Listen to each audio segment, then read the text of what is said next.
అదే RTV app వార్తల్ని క్షణాల్లో చదివే అవకాశం ఉంటుంది. ఒక న్యూస్ పేపర్, ఒక టెలివిజన్ ఛానల్ మీ చేతుల్లో ఎప్పుడూ ఉంటాయి.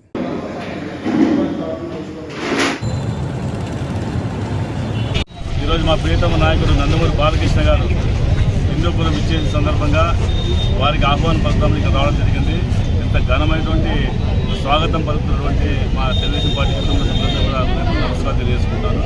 ఈ హిందూపూర్తో పాటు ఈరోజు జిల్లా వ్యాప్తంగా రాష్ట్ర వ్యాప్తంగా కూడా అన్ని చోట్ల ప్రజలందరూ బ్రహ్మరథం పడుతూ ప్రతి ఒక్కరు కూడా రోడ్డు మీదకి వచ్చి ఈరోజు సంతోషాన్ని అనిపిస్తున్నారు, పరిస్థితి అనిపిస్తున్నాయి. ఎందుకంటే ఈ రాష్ట్రంలో గత 5 సంవత్సరాల కాలంలో ఇటువంటి పరిపాలన లేకుండా కుంటుపడిపోయి ఆర్థికంగా ఇబ్బంది పడిపోయి అరాచకమైనటువంటి పరిపాలన సాగిస్తూ కేసులు పెడుతూ బీసీ, ఎస్సీ మైనార్టీ అందరికీ కూడా నానా రకాలుగా హింసిస్తూ ప్రజలందరిపైన ఎన్నో భారం మోపినటువంటి ఒక నిత్యావసర ధరలు కానీ, లేకపోతే పెట్రోల్ డీజిల్ కానీ, లేకపోతే గ్యాస్ కానీ అన్ని రకాలైనటువంటి విద్యుత్ ఛార్జీలు, బస్ ఛార్జీలు ప్రతి ఒక్కరు పెంచుకుంటూ పోయి సామాన్య మనల్ని ఇక్కడ నివసించేటువంటి పరిస్థితి లేని పరిస్థితి తగ్గించారు. కాబట్టి ఈరోజు ప్రజలందరూ ముక్తకంఠంతో ఒకే లక్ష్యంతో తెలుగుదేశం పార్టీని గెలిపించుకోవాలి, అదేవిధంగా నారా చంద్రబాబు నాయుడు ముఖ్యమంత్రి చేసుకోవాలనే ఆలోచనతో ఈరోజు ఎక్కడికక్కడ ప్రజలు బ్రహ్మరథం పడుతూ తండోపతండాలుగా యొక్క రాజకీయ కార్యక్రమం చేస్తున్నారు.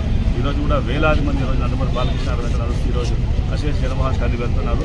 వీళ్ళందరూ కూడా ఒకటే లక్ష్యంగా ఉన్నారు. ఈరోజు 3 పార్టీల లక్ష్యం అంటే బీజేపీ, టీడీపీ, జనసేన కలిసింది. ఎందుకంటే ఈరోజు ప్రజాస్వామ్యాన్ని కాపాడాలి, అదేవిధంగా సంక్షేమం కావాలి, అభివృద్ధి జరగాలి. ఈ 3 అజెండాతోటి ఒక జెండా రూపంలో వచ్చి ఈరోజు ఉమ్మడి అభ్యర్థులుగా మేమందరూ కూడా పోటీ చేస్తున్నారు. ఒకటి తప్పకుండా అందరూ కూడా విజయం సాధించి ఈ రాష్ట్రంలో మళ్ళీ చంద్రబాబు ముఖ్యమంత్రి అవుతారు. నందమూరి బాలకృష్ణ గారు 30,000 మెజార్టీ పైచులకు మెజార్టీ హిందూపురం గెలుస్తారని చెప్పేసి మేము దంగాబద్ధంగా చెప్పగలుగుతున్నాము.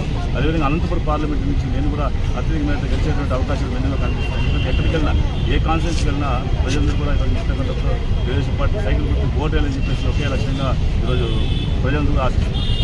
మరిన్ని వీడియోస్ కోసం ఛానల్ ని సబ్స్క్రైబ్ చేయండి, లేటెస్ట్ అప్డేట్స్ కోసం వాట్సాప్ ఛానల్ ని ఫాలో చేయండి అండ్ లింక్ డిస్క్రిప్షన్ లో ఉంది.